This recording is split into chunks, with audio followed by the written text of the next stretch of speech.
Percy Jackson and the Sea of Monsters. This is the finale to my Percy Jackson series of reviews and lead up to the show that's dropping this Wednesday. I will be talking about the first episode. Is it just one or two that drop? I forget. Whatever they drop on Wednesday, I will be talking about on Thursday, basically. So stay tuned for that. I really do need to reiterate my story with these movies, which is that I grew up watching these movies. I actually met Logan Lerman and the actress who plays Annabelle. I got their autographs. We watched the movie. It was in the hospital, so I have kind of a fondness for these movies. But that doesn't mean I liked it. I just ripped apart the lightning thief in the last video. So how do I feel about this one? I like this one more. And I think that's the general consensus. While this movie did worse financially on a much lower budget than the first, well, not a much, but a slightly lower budget than the last movie, which is kind of crazy that this movie has a lower budget. I feel like they do a lot with it in this movie because there are cyclopses, there are giant bowls, there's weird underwater creatures and things like that in this movie that, you know, they don't look very good because the budget is lower, but you could tell that they tried to at least do stuff, which is actually pretty admirable because a lot of movies, when they lower budgets like this, they wouldn't try. They did. And I think that's the nice thing about this movie.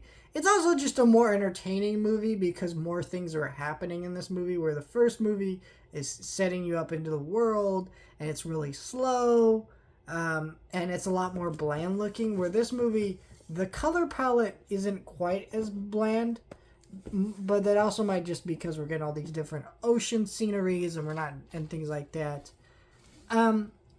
So, you know, it's not as bad in terms of all that stuff. Where this movie really falters is this is a Rise of Skywalker movie where they looked at the last movie and they freaked the fuck out.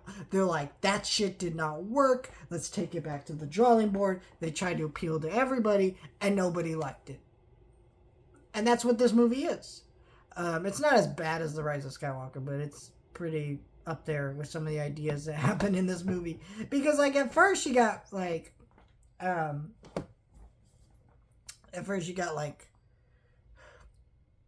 the course correcting in terms of the story and trying to make it more accurate to the book. Well, it's too late. You already fucked all that. Then they try to, like, take elements of not just one book.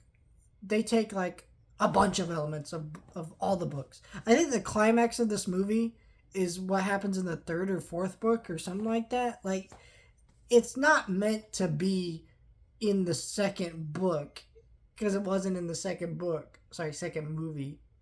But it's like, what the fuck? There's just so many weird choices that they make that just ruin the source material. You can tell why they didn't make a sequel. Not only did this movie not do that great financially and it just wasn't viable to do another one, but also, like, clearly they had just fucked up the adaptation so bad that if they wanted to make another one, they'd kind of have to bullshit it through a lot more of the stuff that they did in the first movie and in this movie. And it'd make it so hard to make another one that it would literally be impossible. And also, I think that clearly Logan Lerman did not want to be in this movie. He's okay and for some of his line deliveries, and at other points it just sounds like he just does not give a shit. Maybe that's just me, though.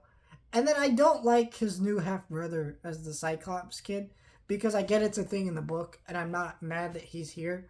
What I hate is that everybody's a dick to this dude. They're like, oh, you know, you get why Annabeth is, and they reveal that later in the movie, but Percy's a dick for, like, no reason. Like, he's talking about how great it is to have a brother, and then Percy's like, you know, we're not from the same mom, by the way. It's like, bro, bitch, he knows that. This is obvious. He's just saying shit like that's fucked up and horrible to say just to be a douche. And I know part of the story is that he learns to accept that this is his brother and love and appreciate him. But there are just moments where it's just like, bro, you're just a dick. I don't really like seeing that. it makes our characters look a lot worse. Grover is one of the best characters in this movie, and he's out throughout in both these movies. He's out for most of the movie, which is unfortunate. And the Cyclops dude, they just find every excuse to not let him be a Cyclops for good portions of the movie because they're like, all right, you can't be a Cyclops because, well, I mean, if we let you be a Cyclops, then we have to pay for the CGI.